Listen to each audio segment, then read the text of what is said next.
You're listening to the Intel Hub. I'm your host, Shepard Ambellis. Of course, our website is theintelhub.com. We're joined by guests AC Griffith and Greg Evenson.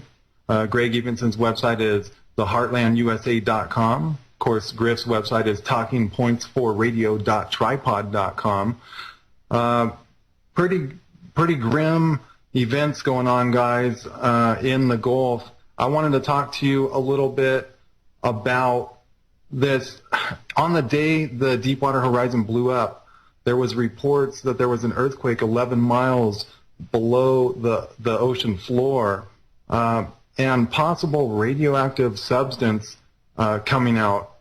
Greg, what do you make of that? And now I've heard reports that they're talking about vaccinating BP workers and oil spill workers weekly. And I'm sitting there thinking, wow, I didn't know they had a vaccination for oil spill chemicals.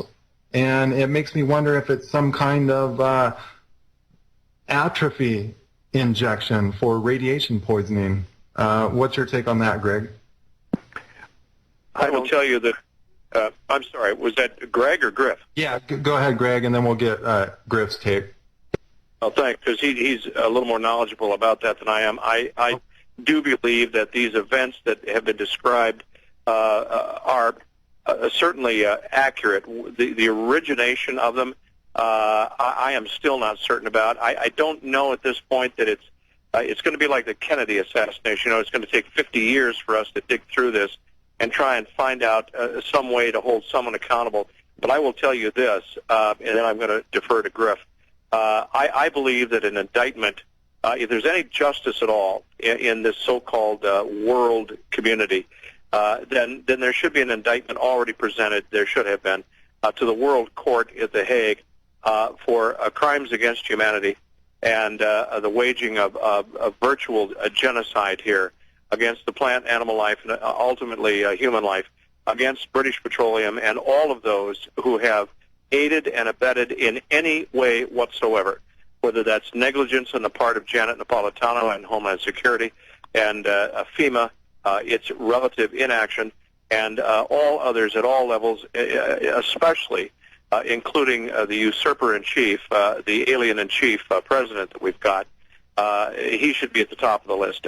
There's just no excuse for this thing to be 7 and 8 weeks down the road and nothing cogent being done, nothing that makes any sense that's being done, nor are the people being held accountable, except that British Petroleum apparently has some way of being able to put black-clad private security people like the Wackenhut animals down there that are patrolling the beaches, telling everybody they've got to leave, they can't be on public beaches, and so forth.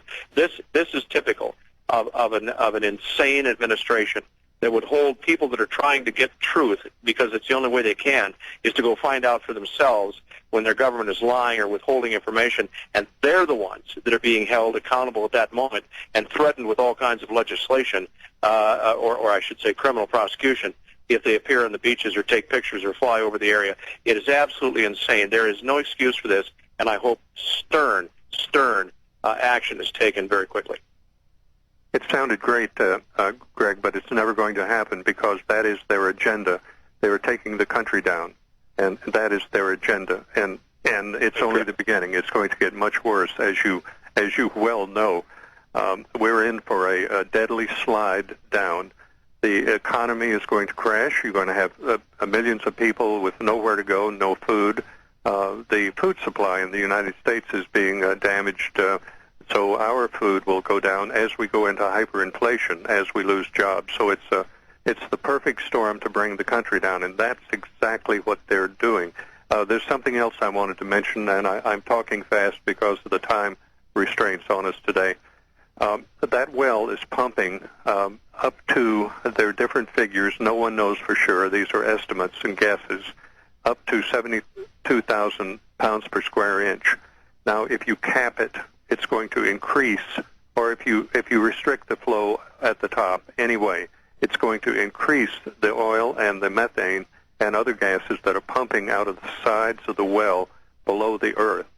Now, that petroleum that's being pumped sideways, horizontal, is being pumped into the 27,000 abandoned wells that are in the Gulf of Mexico from underground.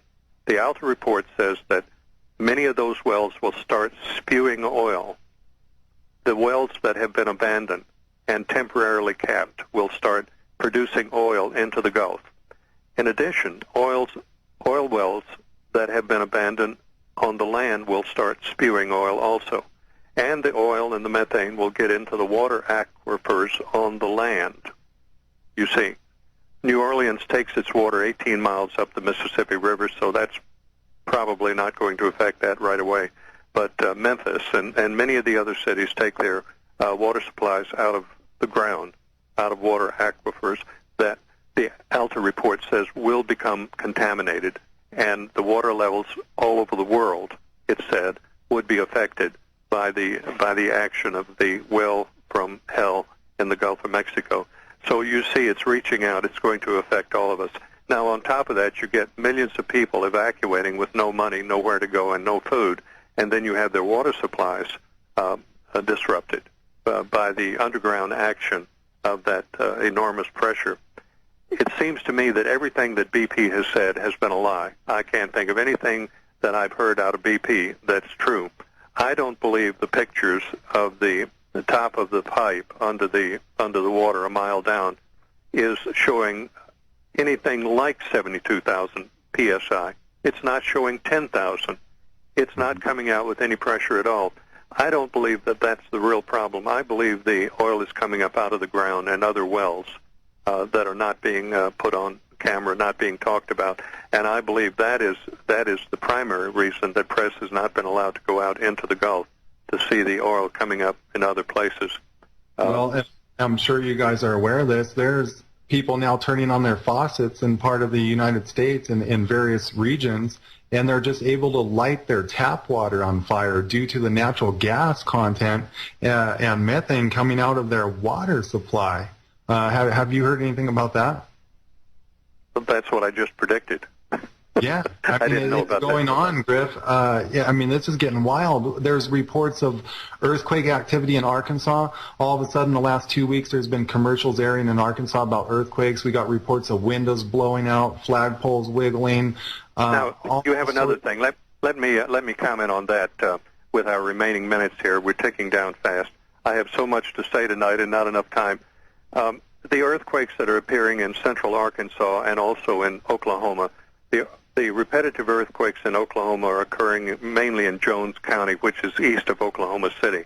I worked there at the University of Oklahoma in Norman for many years, so I'm kind of familiar with that over there. They don't have earthquakes, but they are now, and they're near the power generating plants over there. The line of earthquakes in East Tennessee fall right directly on the 5 power plants along the TVA River and Oak Ridge, Tennessee. They're repetitive. There have been hundreds of earthquakes over those power plants. But back to the Arkansas and Oklahoma, I rather suspect that is scalar manipulation of pressure zones to put a high pressure zone and affect the tornadoes and storms coming into the Gulf. The military last year and the year before maintained a pressure area off the Atlantic coast using Tesla scalar weapons. Weather over the United States for years now has been affected by Russian scalar manipulation. When you put a pressure zone somewhere and you maintain it, it affects the rain flow and the flooding and other weather in other places. You disrupt the natural flow. So we have that to contend with also. Many people have never heard of it before, but it's scalar, S-C-A-L-A-R. And with scalar, with the mention of that, you can Google search for mysterious booms, B-O-O-M-S, and you will find explosions are occurring across the skies of the United States again and again and again. Your Google search will just fill up your computer with the same story of people reporting a mysterious boom and the police not knowing what it was.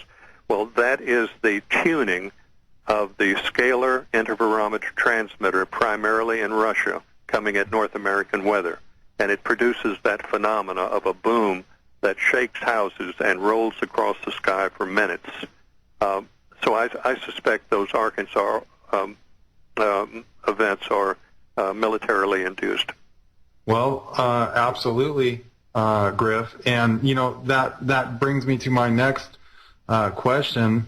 I guess we'll go to Greg first and then get your take on it, Griff. The Gulf. I heard temperatures are raising. The water temperatures are raising in and around the Gulf due to the oil spill. Does this set us up for some kind of superstorm or massive hurricane? Well, it certainly has all the elements to do so, and the agenda that Griff has so laid out in front of us so well, it fits into that scenario perfectly. My comment is going to be pointed in this direction. I'll make it very brief.